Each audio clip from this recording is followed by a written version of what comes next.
salles sont noires de monde. On profite vraiment du musée quand les derniers visiteurs quittent les lieux. Quand la lumière est encore allumée, quand les employés du musée finissent de ranger et vérifient que les fenêtres sont bien fermées. À ce moment, l'ambiance est magique, extraordinaire. C'est comme si tout le bruit du monde s'évanouissait et qu'on n'entendait plus que la musique des tableaux et l'harmonie des compositions.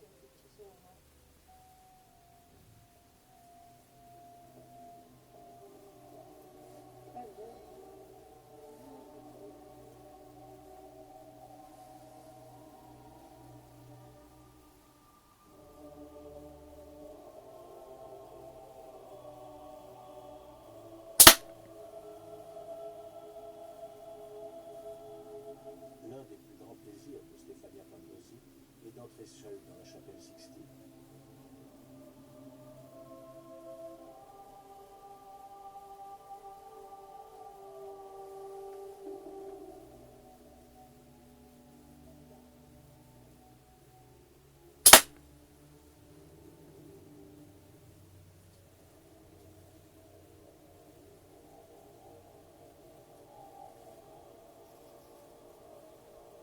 Le jugement dernier de Michel-Ange. Le Christ juge les ressuscités et décide de les envoyer au paradis ou en enfer. Les traits du visage de Michel-Ange sont immortalisés sur la peau fustigée de Saint Barthélemy.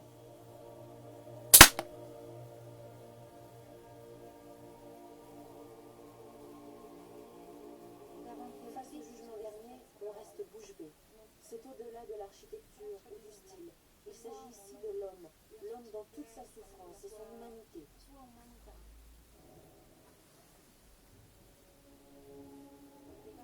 Quand je m'attarde ici, je suis captivée, mais j'ai peur aussi. À chaque fois qu'on entre dans la chapelle Sixtine, c'est vraiment comme un nouveau voyage, une nouvelle recherche de sens et de symboles. Et dans ma petitesse, je finis toujours par me dire, Seigneur, que ta volonté soit faite. Parce qu'il y a tellement de questions qu'on peut se poser, les mêmes questions que Michel-Ange s'est posées à travers chaque personnage qu'il a peint. Et quelque part, je pense qu'il avait trouvé les réponses.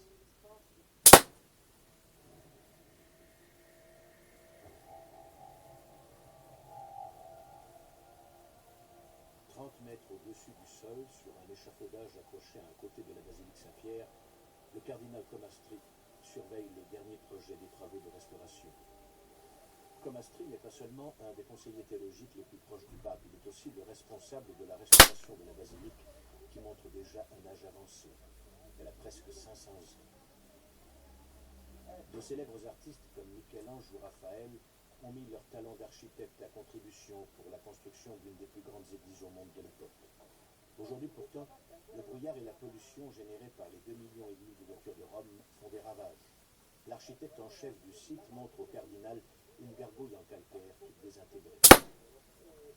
Ces taches noires sont principalement des dépôts de carbone, causés par la fumée des pots d'échappement, la fumée des cheminées. On est capable d'enlever les couches supérieures de ces dépôts noirs sans endommager les couches inférieures. La basilique est comme un corps vivant. Le temps qui passe laisse des traces sur elle. On peut dire qu'elle montre des signes de vieillesse.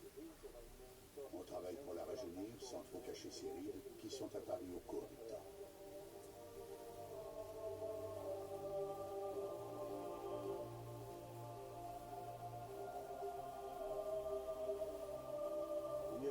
Mon travail, c'est de faire parler les pierres. Elles contiennent beaucoup de messages et de symboles. On doit les écouter.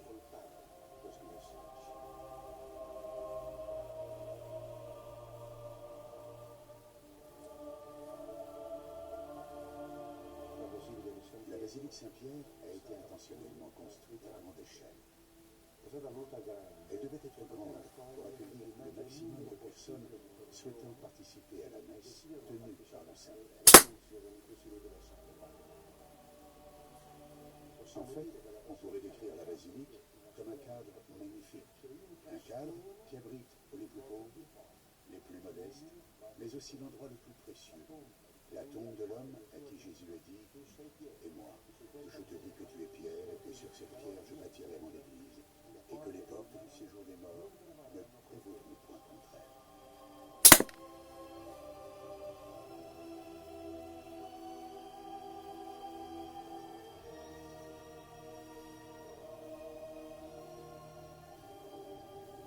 Deux étages en dessous de la basilique se situe la nécropole, la cité des morts. Selon la tradition religieuse, c'est un endroit où se trouve notamment la tombe de Saint-Pierre. Apôtre de Jésus et premier pape, il est mort en martyr en l'an 67, soit 34 ans après le Christ, selon les dates officielles de l'Église catholique. Au IVe siècle, l'empereur romain Constantin a rempli les premières tombes pontificales avec de la terre pour poser la fondation de la première basilique. Néanmoins, le cœur spirituel du Vatican a été préservé. Sur 265 papes, 148 ont ainsi été inhumés au Saint-Siège, dont la majorité dans les grottes vaticanes.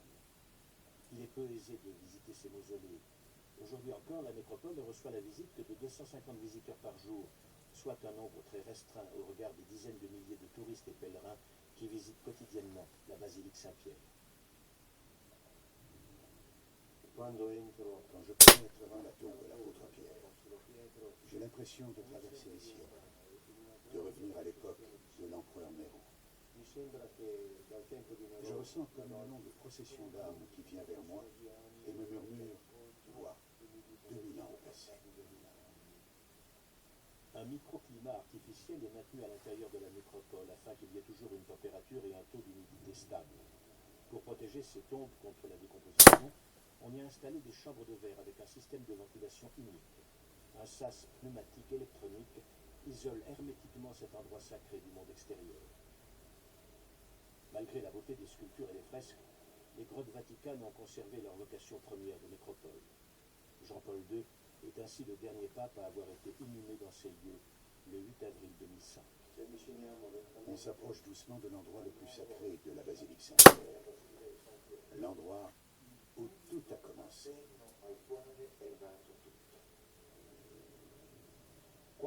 Là-bas, il y a une lumière orange qui indique l'endroit d'inhumation de Saint-Pierre. Auparavant, tout cela était à ciel ouvert. Les chrétiens ont pris le cadavre de Pierre. Imaginez ça un instant. Ils sont venus ici, ont creusé une tombe, et avec beaucoup d'émotion, de vive inquiétude, et je dirais avec les larmes aux yeux, ils ont enterré le corps du premier pape, crucifié comme Jésus.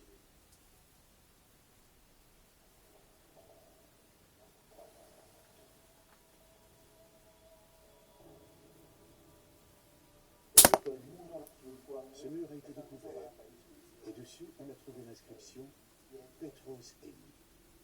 Pierre est là. Pendant les travaux d'excavation, un coup de pioche a causé une petite fissure. Juste derrière, on a découvert une chambre recouverte de panneaux de marbre. Cela signifie qu'il s'y trouvait quelque chose d'une très grande valeur. Et on pense que les ossements découverts ici sont ceux de Saint-Pierre.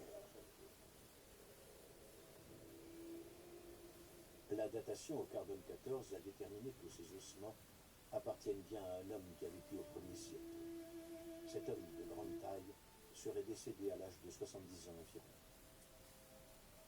Mais est-ce vraiment l'apôtre Pierre? La science ne peut pas l'affirmer.